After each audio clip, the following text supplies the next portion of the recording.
Apa yang terlintas di benakmu saat mendengar kata Iran? Padang pasir yang membakar, unta yang berjalan lambat di atas pasir, berita-berita gaduh dengan slogan kebencian pada Barat? Semuanya benar, tapi itu hanya permukaan.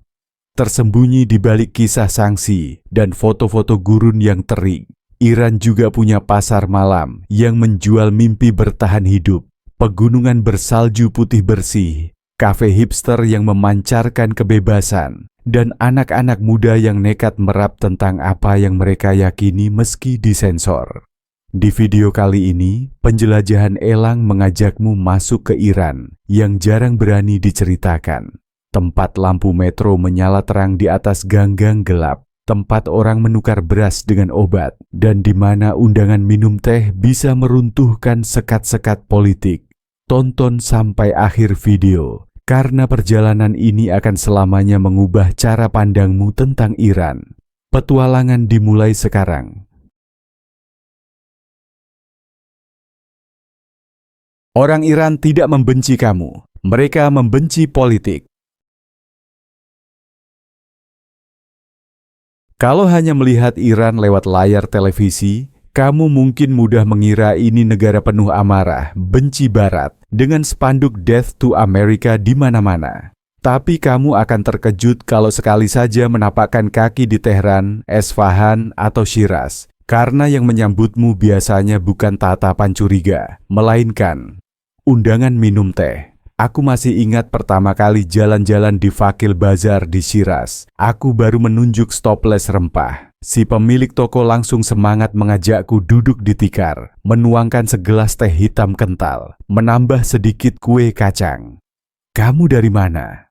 Ceritakan padaku tentang Paris, tentang New York, tentang Bangkok.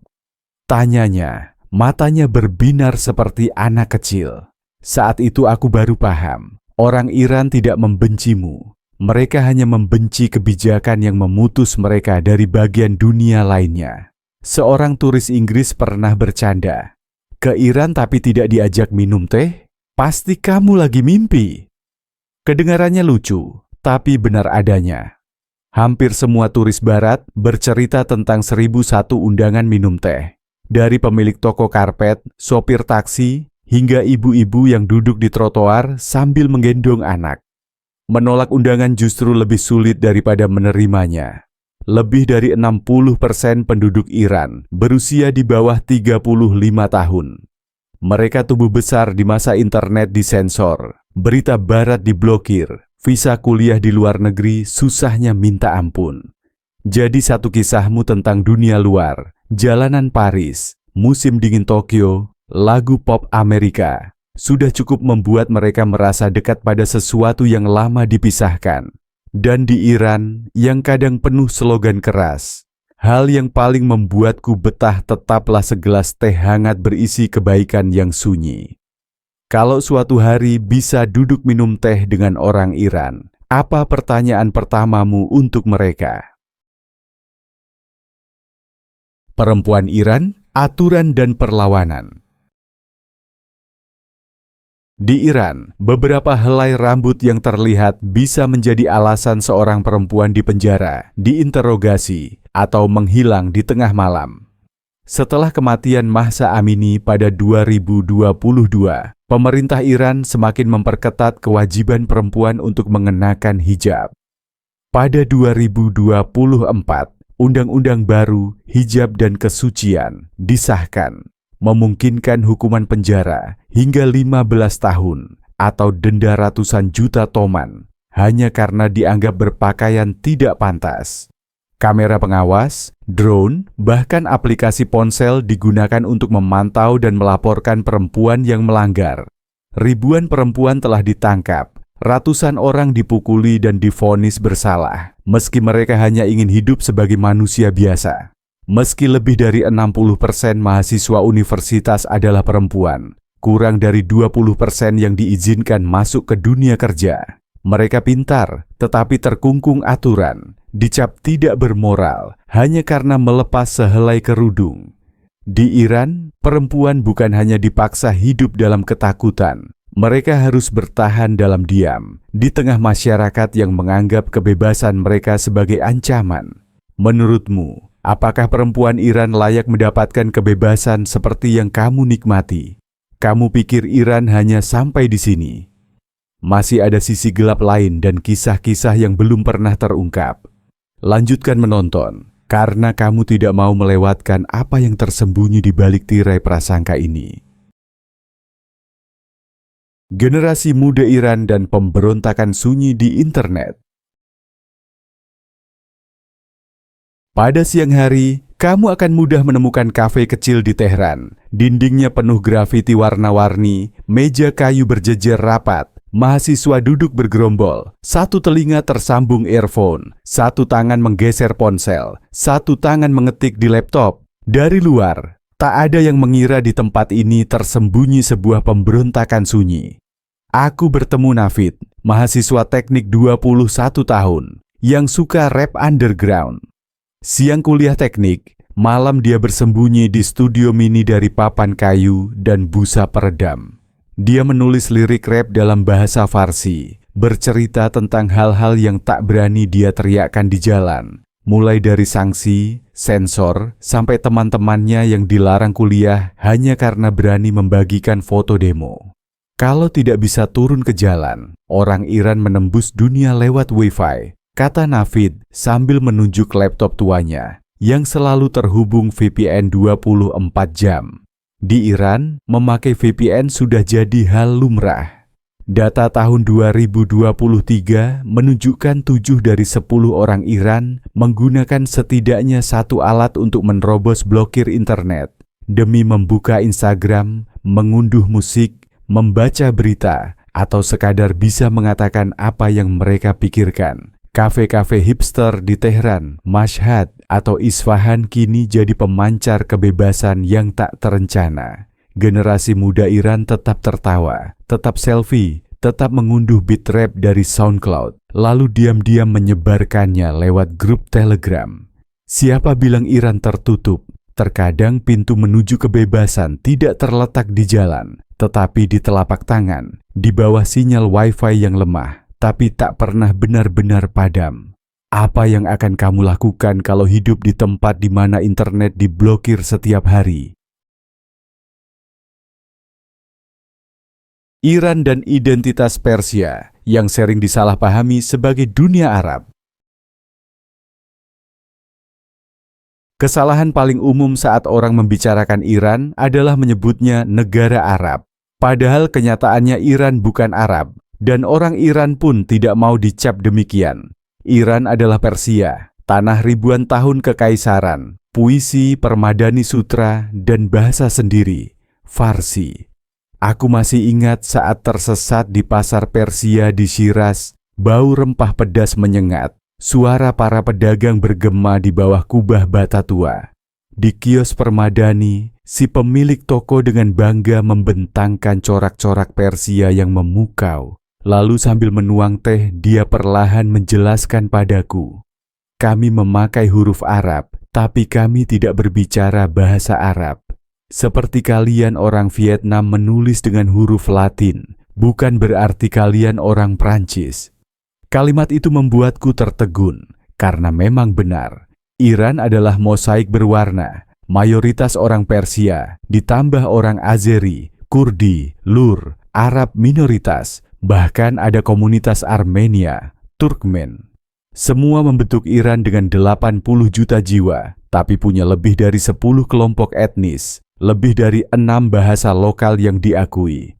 Setiap musim semi, seluruh negeri merayakan Nowruz, Tahun Baru Persia, dengan meja haft sein berwarna-warni, bunga persik, lilin, dan hidangan tradisional seperti sabzi polo, koko. Inilah momen di mana setiap orang Iran saling mengingatkan pada akar Persia mereka, pada tradisi khas yang tak bisa disamakan dengan tetangga Arab di sekitarnya.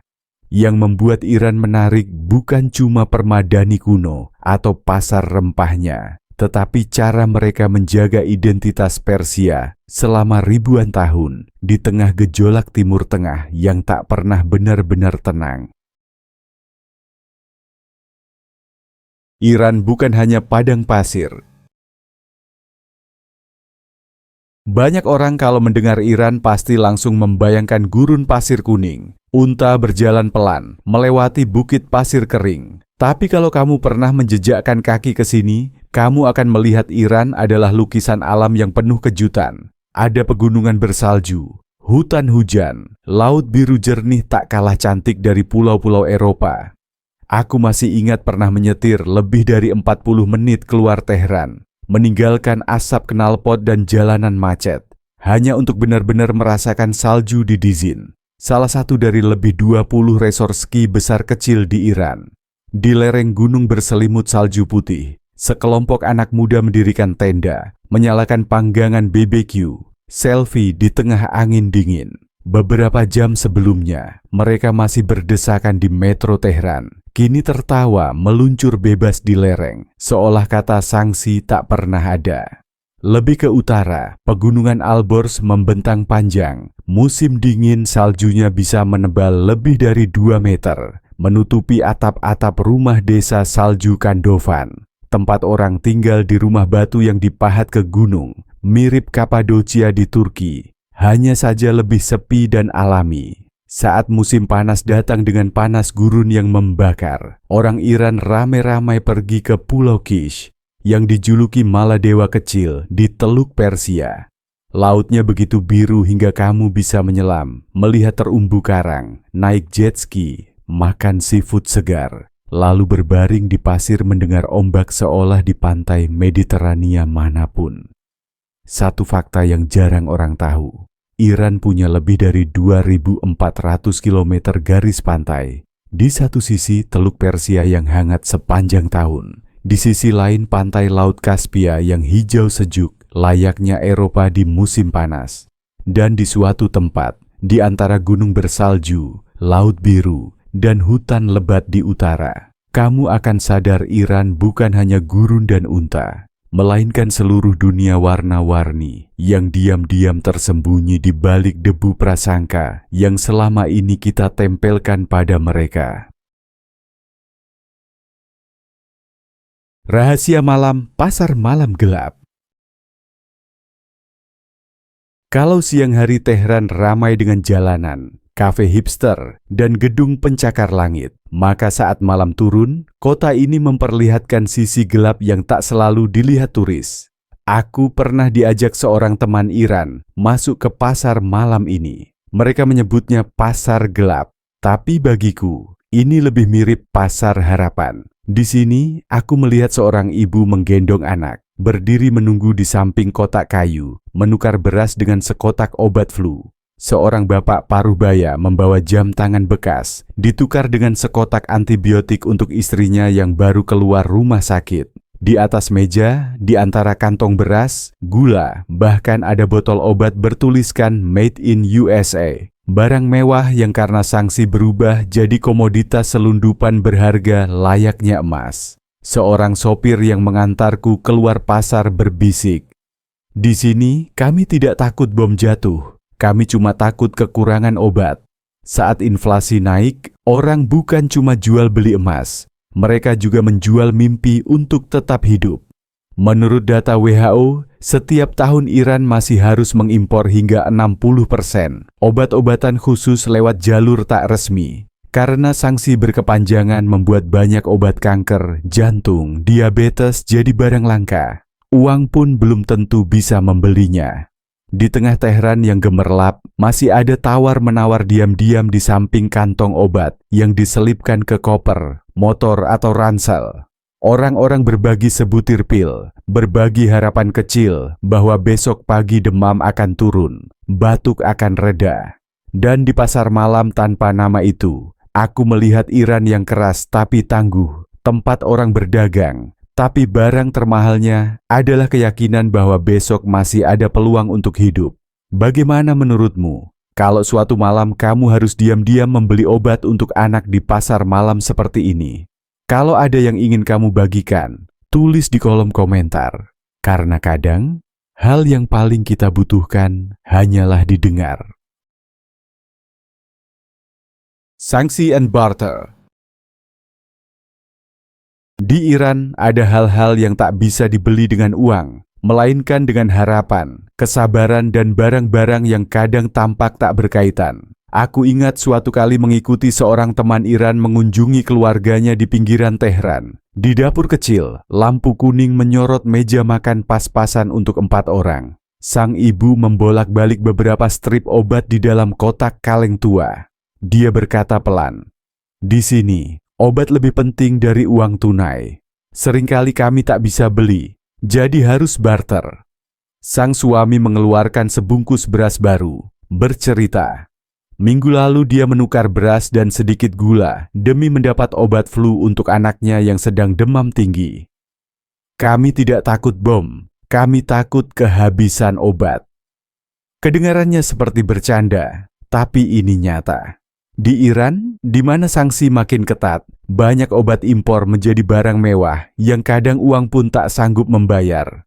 Di luar, lampu LED berkilau di jalan raya. Tapi di ganggang gelap masih ada transaksi diam-diam, tanpa struk, tanpa kwitansi, hanya harapan untuk bertahan melewati musim dingin panjang. Aku tidak ingin meromantisasi hal ini, tetapi momen melihat seorang ibu membagi setengah kotak obat untuk tetangganya membuatku percaya. Di saat terjepit, manusia tetap memberi kehidupan dengan caranya sendiri. Tahun lalu saja, di Tehran ada lebih dari 6.000 pasien penyakit kronis yang harus berusaha mendapatkan obat melalui jalur tak resmi. Angka yang kecil, tapi cukup membuktikan. Di sini, sekotak obat bisa lebih berharga daripada segepok uang tunai. Kota yang terbelah. Kalau hanya melihat Tehran lewat lensa turis, kamu akan melihat sebuah kota yang lebih modern daripada yang sering diberitakan media. Pagi hari, gedung-gedung kaca tinggi memantulkan cahaya matahari. Kafe-kafe hipster buka menyambut anak-anak muda berjaket denim, membawa ransel laptop, duduk memakai earphone sambil bekerja, seperti di kota besar manapun. Metro Tehran berjalan mulus, bersih, sejuk. Setiap hari mengangkut lebih dari 2 juta penumpang melewati jalanan macet yang padat. Tapi kalau kamu berjalan lebih jauh sedikit, berbelok ke ganggang tua pinggir kota, kamu akan melihat sisi Tehran yang lain, lebih gelap, lebih sunyi. Aku pernah diajak ke sebuah pabrik tua yang sudah lama terbengkalai di pinggiran kota. Gerbang besi berkarat dibiarkan setengah terbuka. Di dalam lampu kuning berkelip, deretan komputer berjejer rapat menyala semalaman. Suara kipas pendingin bergema, bercampur angin dingin yang menembus dinding bata retak. Inilah tempat puluhan anak muda Iran diam-diam menambang kripto demi mendapat dolar, yang bukan sekadar uang, melainkan tiket asuransi untuk bertahan hidup. Seorang teman bernama Aras, lulusan teknik elektro, bercerita padaku, "Gaji kantor dibayar dengan rial, tapi aku harus kumpulkan dolar untuk ibu beli obat jantung."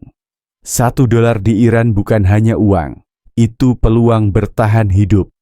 Faktanya, pada 2023, Iran termasuk 10 negara penambang Bitcoin terbesar di dunia, setara Kazakhstan, Rusia atau Ukraina. Meski harus menanggung risiko pemadaman listrik, razia, bahkan hukuman penjara.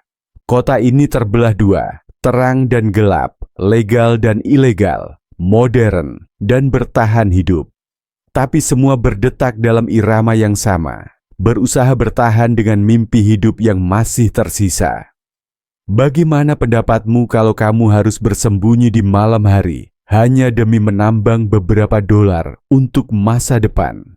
Bagikan pendapatmu, karena kadang hanya dengan bercerita satu sama lain, jarak pun jadi lebih dekat.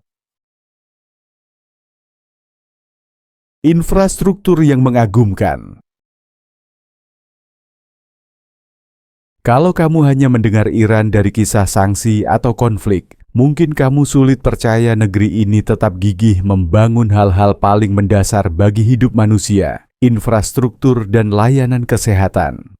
Tehran, kota bising berpenduduk lebih dari 10 juta jiwa. punya jaringan metro sepanjang lebih dari 200 km, menjangkau ke segala arah, menembus hingga kota-kota satelit di sekitarnya. Setiap hari, jutaan orang berdesakan di gerbong-gerbong bersih, ber-AC sejuk, meluncur cepat di bawah tanah, menghubungkan kawasan tua, bazar tradisional, hingga gedung-gedung tinggi baru. Aku masih ingat saat naik metro Teheran di jam pulang kerja, berdesakan di antara orang-orang dari segala usia. Mahasiswa memeluk laptop, pekerja membawa kantong makan, kakek-kakek terkantuk di jendela. Di dalam kereta yang bising itu, kamu akan melihat Iran yang sangat nyata. Semua orang sibuk, tergesa tapi sabar, menggantungkan harapan pada metro yang jadi aliran darah kota raksasa ini. Tapi yang lebih mengesankan lagi, mungkin adalah sektor kesehatannya. Meski bertahun-tahun dihimpit sanksi, Iran masih memiliki lebih dari 900 rumah sakit besar kecil. Di Tehran atau Mashhad, pusat riset stem cell, transplantasi organ, tetap beroperasi penuh, bahkan menarik pasien dari negara tetangga seperti Irak, Afghanistan. Fakta yang jarang orang tahu. Iran kini termasuk 5 besar dunia dalam jumlah operasi transplantasi ginjal setiap tahun. Terkadang, angka-angka kering itulah yang menceritakan kisah paling manusiawi. Meski serba sulit, orang Iran tetap mencari cara agar kota ini tetap bergerak, agar pasien punya harapan, agar gerbong kereta dan ruang operasi tetap jadi tali pengikat mereka pada masa depan yang sedikit lebih pasti. Hal-hal yang tak terbantahkan, sensor kebebasan berpendapat. Sejauh apapun kamu melangkah di lorong-lorong ramai atau kafe-kafe hipster di Teheran, tetap ada satu kebenaran yang diakui siapapun yang pernah menginjakkan kaki di Iran. Ini masih negara dengan pengawasan ketat atas kebebasan berpendapat dan kebebasan menyatakan pendapat.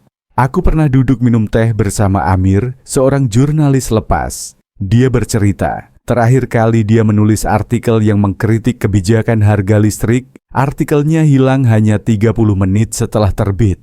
Sedangkan dia sendiri harus melewati beberapa malam tanpa tidur, karena takut pintu diketuk di tengah malam. Kami tetap tertawa, tetap membuka toko, tetap duduk di kafe seperti orang barat. Tapi kalau bicara politik, kami menurunkan suara. Amir tersenyum tipis. Itulah kenyataan yang banyak orang Iran pahami. Di tempat di mana hak untuk berdemonstrasi bisa berujung penjara, dan media sosial kadang jadi tembok yang sekaligus membuka peluang, sekaligus perangkap bagi siapa saja yang bicara terlalu lantang.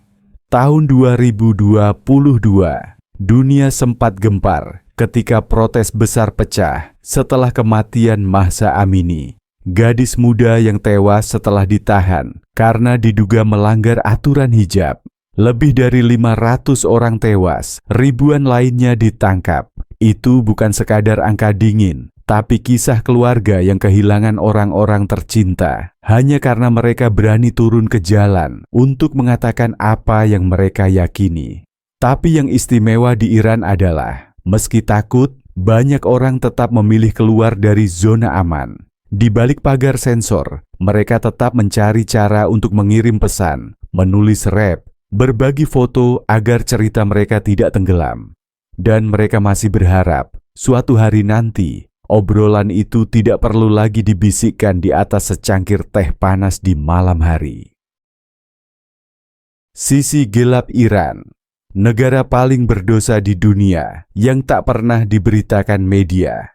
Mungkin sekarang kamu sudah melihat, di balik spanduk sanksi, slogan politik, tetap ada manusia dengan harapan, ketakutan, dan mimpi kecil untuk hidup seperti siapapun. Bagaimana kita akan memandang sebuah negara jika mau melepaskan prasangka dan mau duduk mendengar cerita asli dari mereka sendiri? Menurutmu, apa hal yang paling mengejutkanmu tentang Iran setelah menonton video ini?